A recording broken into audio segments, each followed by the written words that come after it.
Nanindigan si Senator Robin Padilla na walang saysay ang ginagawang pagdinig ng Senado tungkol kay Pastor Apollo Quiboloy.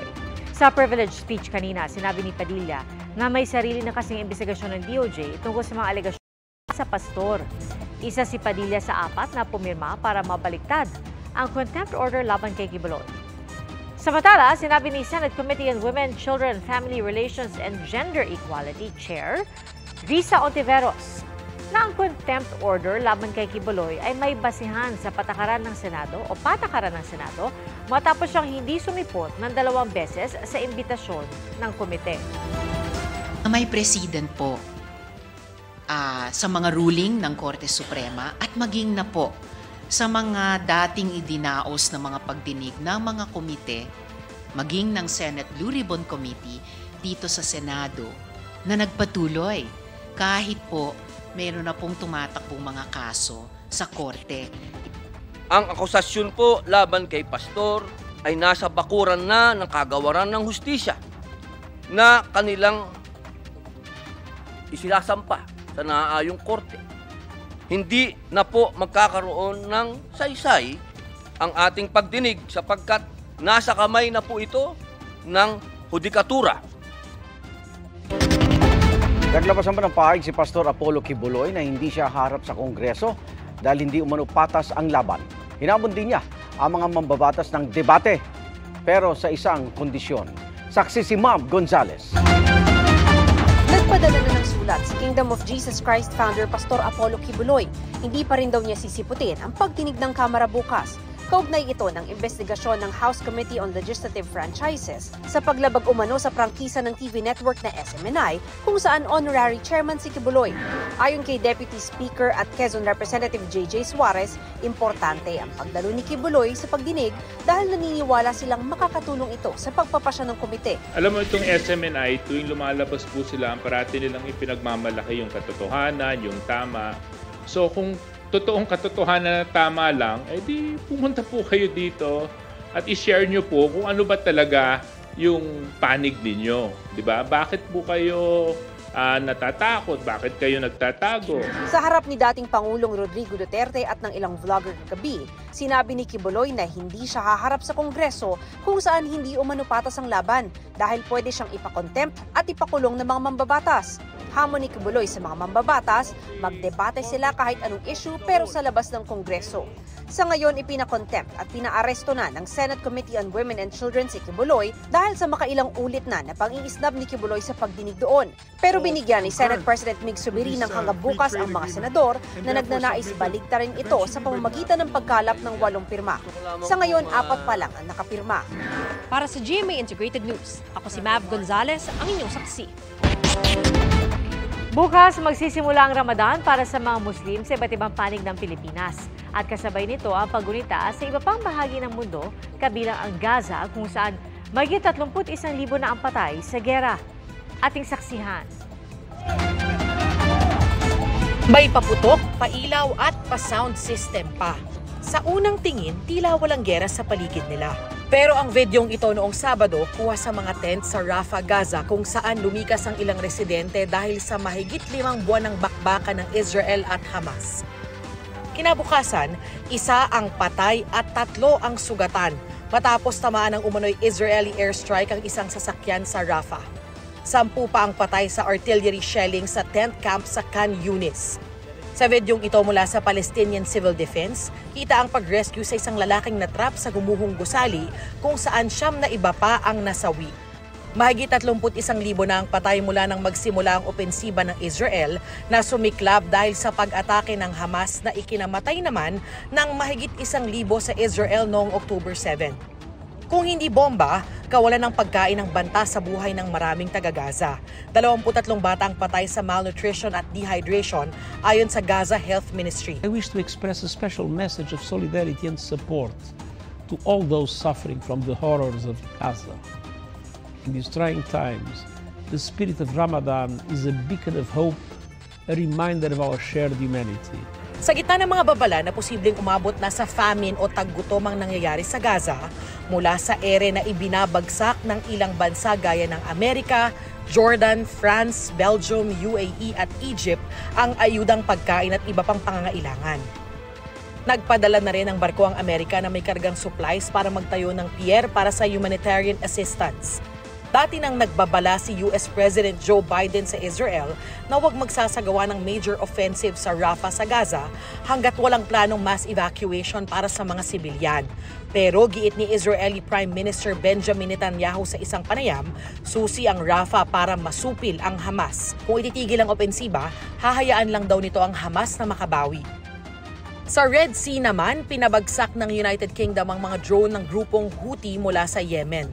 Bago ito, inanunsyo ng grupo na target nila ang isang US bulk carrier at mga US warship sa rehiyon na bahagi pa rin ng kanilang pakikisimpatya sa mga Palestino sa gitna ng gyera sa Gaza.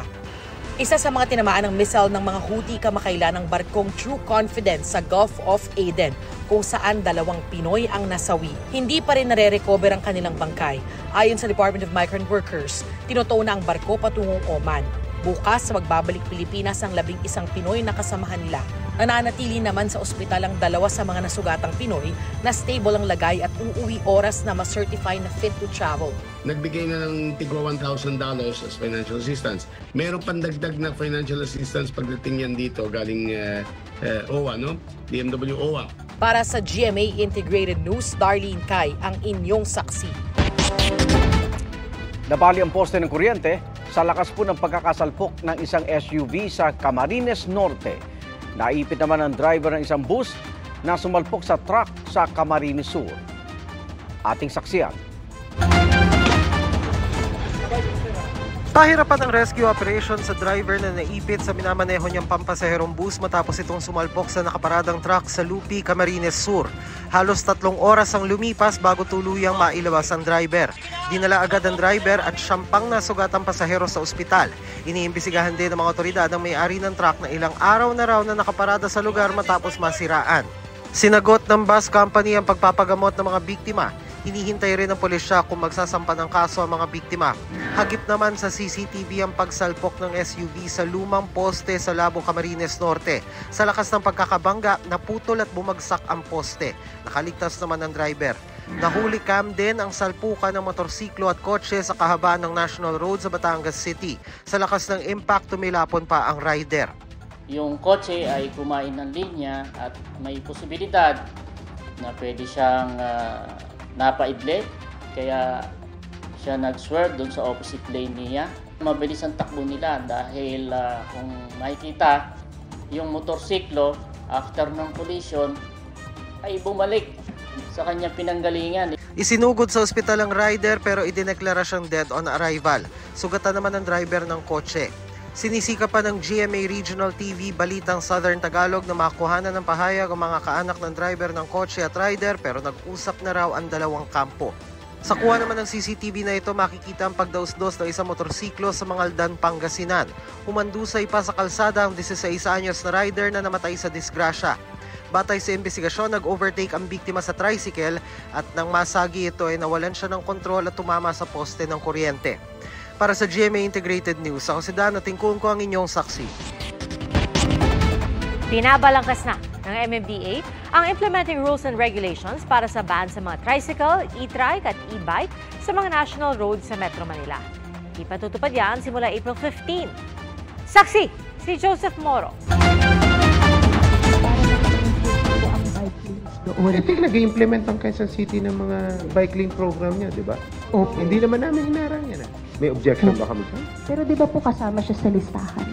Yung EDSA, ang pinipilit nyo magsara ng isang karsada, portion ng EDSA. Imagine niyo kung gaano kasikip ang EDSA.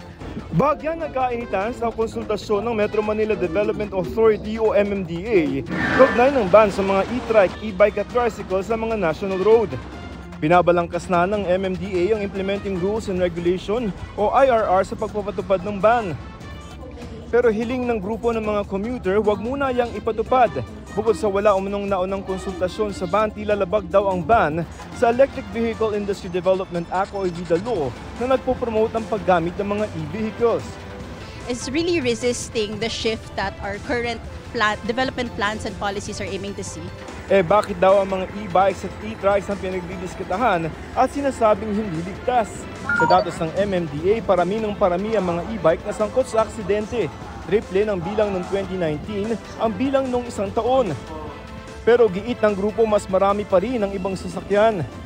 Yeah, they're definitely not as dangerous as MMDA is claiming. If you compare it really to the amount of road crashes that are attributed to private four-wheeled cars, it's so much more. Git ng MMDA, tuloy na ang ban sa April 15 na pagpapatupad lamang ng dati ng resolusyon ng Department of Interior and Local Government o DILG na bawal ang mga tricycle sa mga national roads. 11 ang bumabagtas sa buong Metro Manila.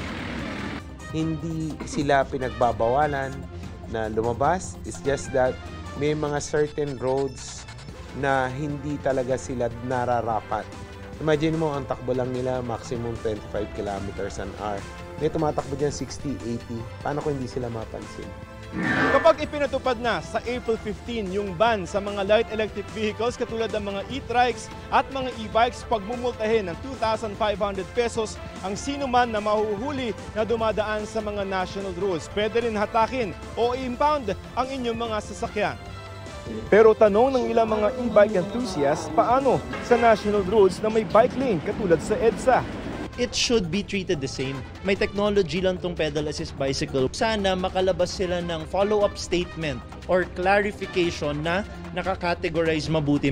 Yung mga e-bikes na i-allow doon sa bike lane ay dapat classified pa rin as bisikleta, meaning pedal assist. Iko-considera rin daw ng MMDA sa IRR ang mga suhestyon ng grupo sa IRR. Wala tayong magagawa. Government policy na yan. Kailangan natin sumunod. So, iwas na lang sa mga kalsada na bawal. Gagamitin ko pa rin dito na sa mga minor road. Huwag na tayo magbayad.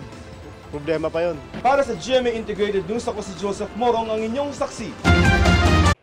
Mga kapuso, sama-sama tayong maging saksi. Mag-subscribe sa GMA Integrated News sa YouTube at para sa mga kapuso abroad, samahan niyo kami sa GMA Pinoy TV at sa www.gmanews.tv.